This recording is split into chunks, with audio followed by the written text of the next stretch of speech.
Hola, muy buenos días. Voy a hablar en esta ocasión de uveitis y glaucoma. Esto tal vez meterse en la pata a los caballos, siendo que no soy especialista en glaucoma, pero voy a hablar de glaucoma desde el punto de vista uveítico. Les pido disculpas a los que pudieron haber visto esta presentación antes en el curso de glaucoma, pero aquí tenemos un poquito más de tiempo para discutir con relación a ella.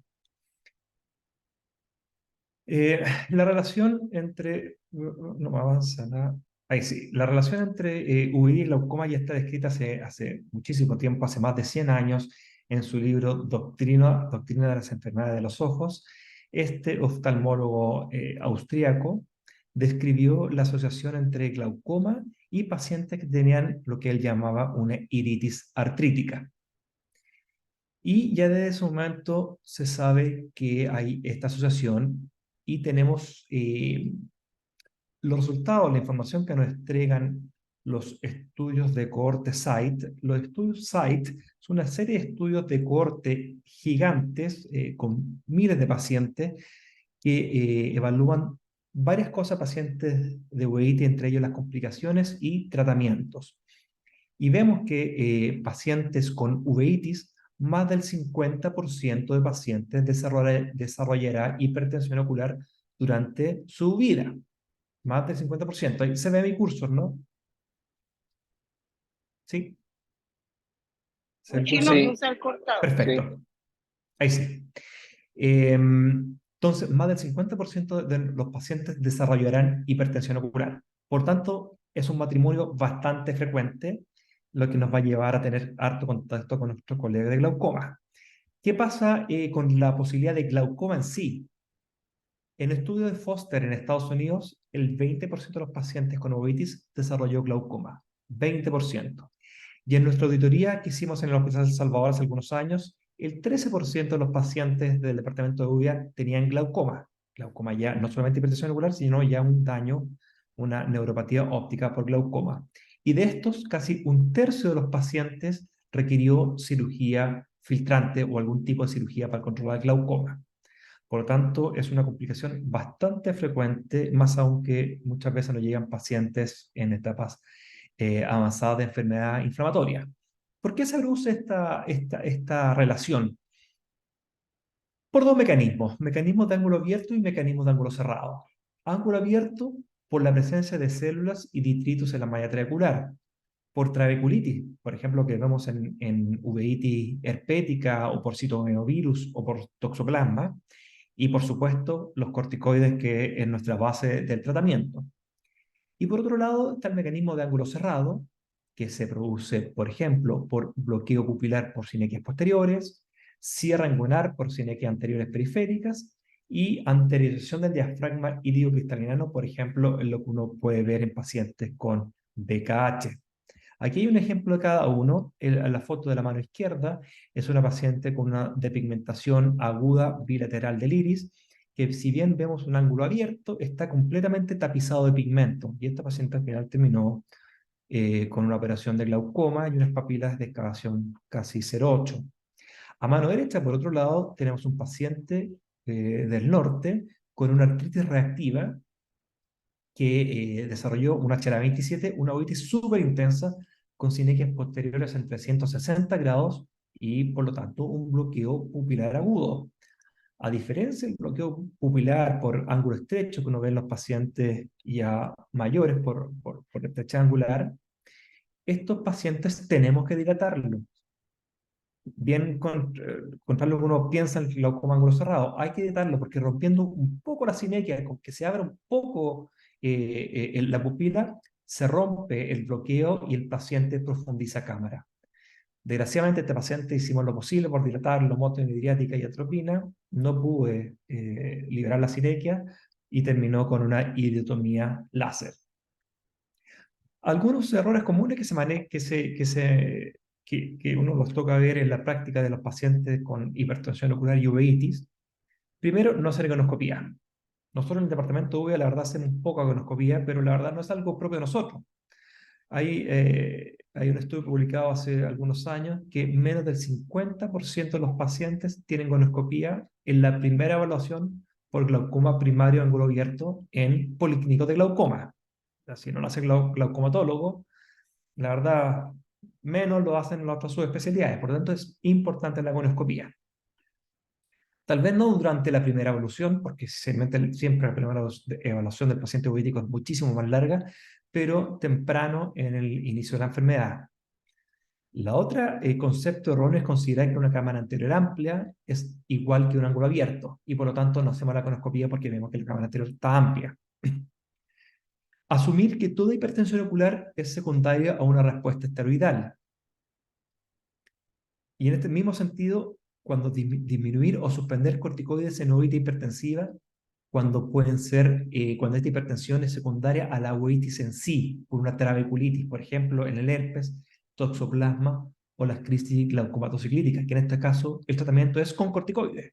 De hecho, lo que más ayuda a controlar la inflamación en uveitis hipertensiva por un herpes, por ejemplo, o un toxoplasma, más que el hipotensor, es en sí el tratamiento antiinflamatorio, el corticoide tópico. Lo otro es evitar las prostaglandinas por su asociación con uveitis, ahí vamos a conversar un poquito más de ello, y manejar a estos pacientes sin un especialista en uveitis involucrado. Y este punto lo resalto porque los desastres que nos toca ver en uveitis es cuando son vistos por colegas excelentes cirujanos de prueba anterior, pero que no consiguen el manejo inflamatorio a la hora de operar a estos pacientes y ya son enviados cuando estamos en un punto no retorno del punto de vista inflamatorio. Por lo tanto, estos pacientes deben ser manejados en conjunto con un especialista en enfermedad inflamatoria uveítica.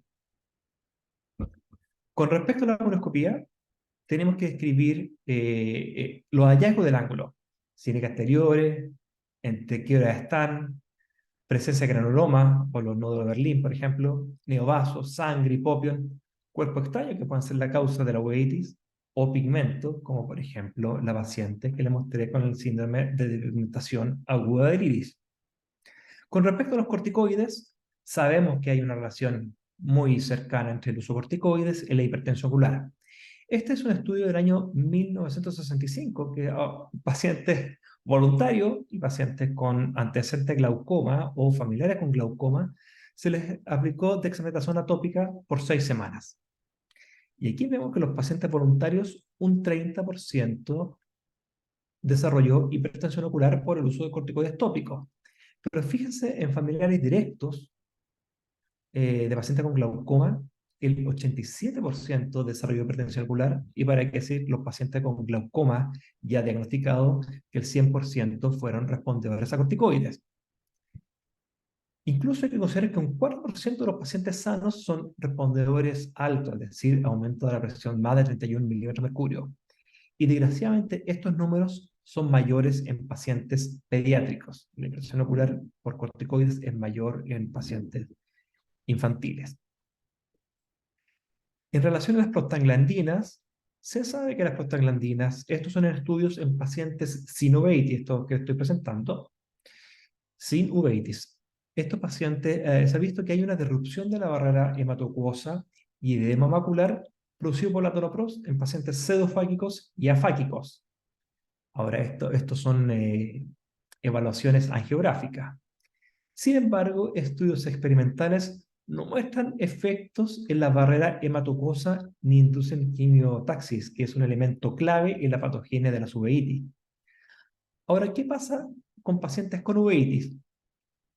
Este es un estudio, todos estos son estudios de pacientes con uveitis. El primer estudio es un estudio de 94 pacientes, que el 6% desarrolló uveitis anterior por latanoprost. Un estudio ya más grande, de 527 pacientes. De estos pacientes, si no tienen historia de uveitis, solamente 1% desarrolló uveitis. Cuando había uveitis previa, pero al momento de usar latanoprost estaban inactivos, casi un cuarto desarrolló uveitis. Sin embargo, cuando el paciente estaba con inflamación ocular y se le agrega la prostaglandina, eh, no hubo aumento de la inflamación en estos pacientes. Y este estudio muchísimo más grande, de cerca de 4.000 pacientes, un estudio europeo, que se usó la Tanaprost versus 1.918 pacientes controles, no hubo diferencias entre la uveitis ni edema macular a 5 años. Y si uno hace una revisión más global de la literatura, múltiples estudios no han encontrado una asociación entre el uso de prostaglandinas y recaída de uveitis o edema macular en uveitis. Lo que más nos preocupa es el edema macular. Y este es otro estudio muy interesante, que la gota de latanoprost, la que usamos comercialmente, al 0,05%, tiene 1,5 microgramos de latanoprost. Se sabe que el 1% de la gota que ponemos entra a la cámara anterior. El 1%, es decir, 0,015 microgramos. Y se ha visto que en modelos animales, la inyección intravítrea de más de 500 microgramos de prostaglandina, recién ahí fue necesaria para producir la filtración detectada por angiografía. Por lo tanto, lo que entra a la cámara anterior es una fracción de lo que eventualmente puede producir edema macular. Por lo tanto, yo sí uso prostaglandina en pacientes con uveitis, es una droga muy buena y muy efectiva. Ahora, si el edema macular empeora, ahí podemos considerar suspender la prostaglandina y ver otros mecanismos de bajar la presión de los ojos. Sin embargo, la pérdida de visión por edema macular es generalmente reversible, pero la pérdida de visión por daño glaucomatoso no lo es. Por lo tanto, aquí lo que predomina es el control de la presión ocular. Y conversemos de tratamiento. El SLT, que es un tratamiento bastante efectivo en pacientes con glaucoma de ángulo abierto. Este es un estudio retrospectivo chino de 20 ojos de 19 pacientes que desarrollaron hipertensión ocular y glaucoma por tratamiento con corticoides. Hay el criterio de inclusión que estuvieran por lo menos sin inflamación por más de 6 meses, exclusión, por supuesto, cirugía de glaucoma o ciclo fotocoagulación previa o sin ejes anteriores, y se le realizó un SLT en procedimiento único en 360 grados. Y se definió éxito como la presión menor a 18 milímetros de mercurio o disminución de más del 20% con respecto a la basal.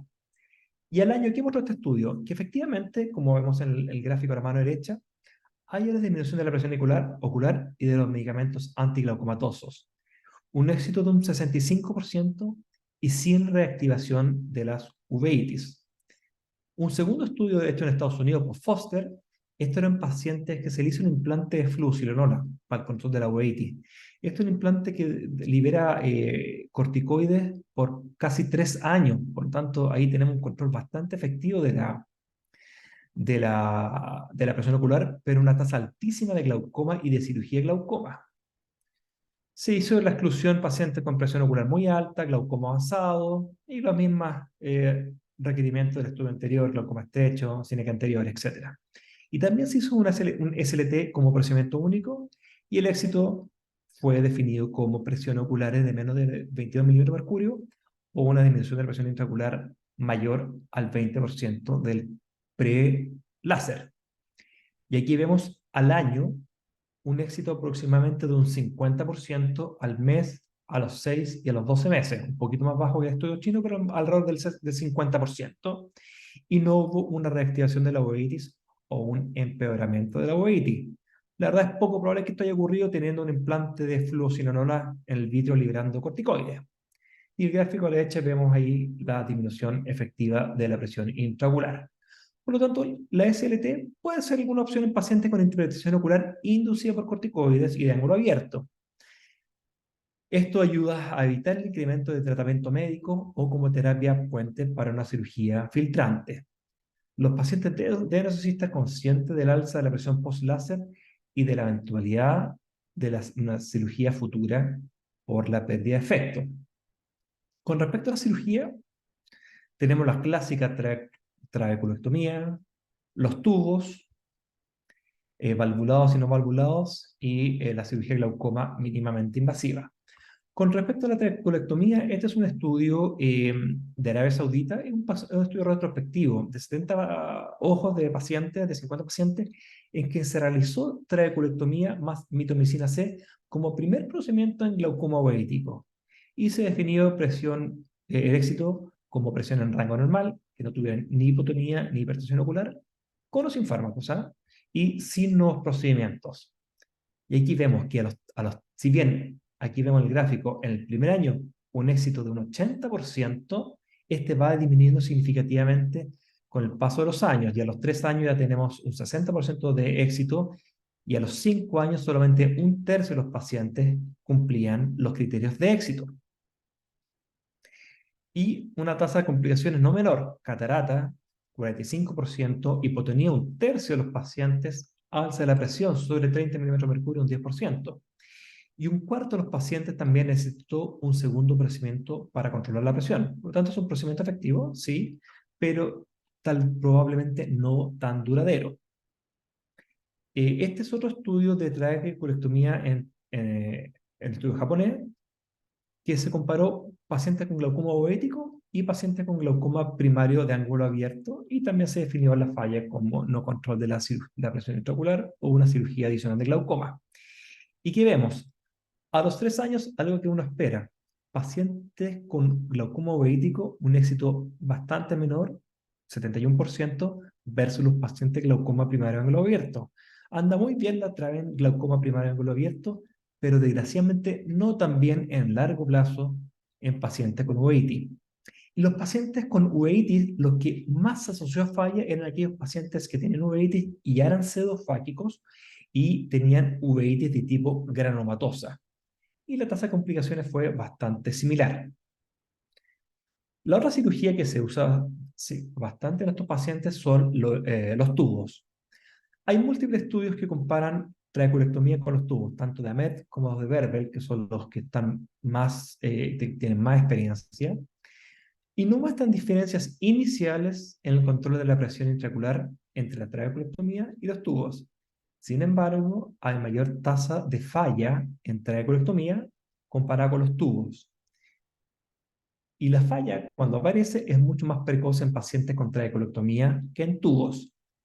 Además, hay más complicaciones de hipotonía, complicación frecuente en pacientes con uveitis, en pacientes que se le ha hecho trabeculectomía, comparado con tubos.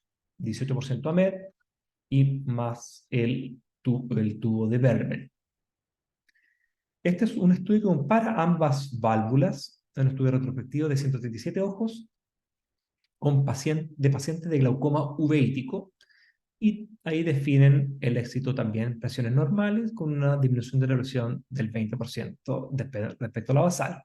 Si bien en los primeros meses el tubo de Berbel logró un mejor control de la presión ocular que el tubo de Ahmed, que la válvula de Ahmed, después del segundo año estas curvas se equiparan. Sin embargo, después del último control, pasados los 2 años, el tubo de Berbel logra presiones más bajas que el Ahmed.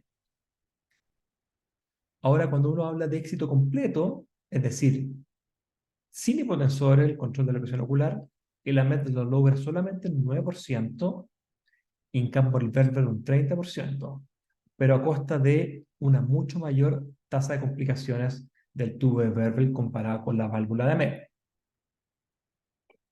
Este es otro estudio que compara tubos en pacientes con uveitis, con glaucoma uveítico y no uveítico, pero quiere que se concentre solamente en las líneas rojas y verdes del gráfico. Las rojas y verdes del gráfico son el subgrupo paciente de glaucoma uveítico. El rojo es el tubo de la válvula de Med y el verde Berbel. En este estudio, inicialmente, durante los primeros meses, el tubo de Med controla mejor la presión ocular que el Berbel, probablemente por el mecanismo del tubo y de la válvula. Sin embargo, a partir del segundo mes, se equiparan estas curvas, pero hacia el final del seguimiento, al igual que el estudio anterior, el tubo de Berbel logra presiones más bajas en el mediano y largo plazo en comparación con la válvula de Ahmed. Unas palabras cortas con respecto a los MIGS. Hay varias técnicas, bypass por stent, remoción del tejido trabecular, por ejemplo el GAT, la canaloplastía o chant acuoso con el espacio subconjuntival. Lo bueno de estas técnicas tiene una recuperación mucho más rápida, con pocas complicaciones, pero es menos efectiva por glaucoma severo. Es mucho menos efectiva para el tratamiento de la hipertensión ocular. Es riesgo de reactivar uveitis y generar inflamación. Y hay información bastante limitada en la literatura en pacientes con uveitis. Por tanto, no es algo que estemos usando actualmente muy frecuentemente. Uno podría considerarlo, las indicaciones probablemente las mismas indicaciones del SLT, pacientes con uveitis producidas con corticoides, por ejemplo con implantes, que tienen una cámara anterior amplia, podría considerarse esta cirugía, ya que el control inflamatorio está bastante manejado por el implante de corticoides. Como conclusiones, la hipertensión ocular y glaucoma son complicaciones frecuentes en pacientes con uveitis. Hay múltiples mecanismos de elevación de la presión ocular, no solamente el uso de los corticoides. No subtratar la hipertensión ocular por el miedo a las prostaglandinas, y algunas elevaciones oculares de la presión ocular se tratan con corticoides. Por ejemplo, las diabéticas, las toxoplasmosis y las crisis glaucomatociclíticas se tratan con corticoides. Con respecto a la trabeculotomía más la mitomicina, es menos efectiva en el control del apio en pacientes con uveitis en comparación con pacientes de glaucoma primario ángulo abierto. Hay más posibilidad de fallar en pacientes que han tenido cirugía de catarata previa y uveitis granulomatosa. Y a pesar de disminuir la presión similar a los tubos, la trabeculotomía tiene mayor tasa y es más precoz de falla en comparación con los tubos. Por último, el tubo de Bertel es más efectivo que la válvula de MED, sin embargo, acorta de más complicaciones. Los MICS no tienen evidencia contundente que apoye su uso aún en pacientes con uveitis, y estos pacientes, muy importantes, requieren un manejo conjunto entre el glaucomatólogo y el especialista en uveitis. Muchas gracias.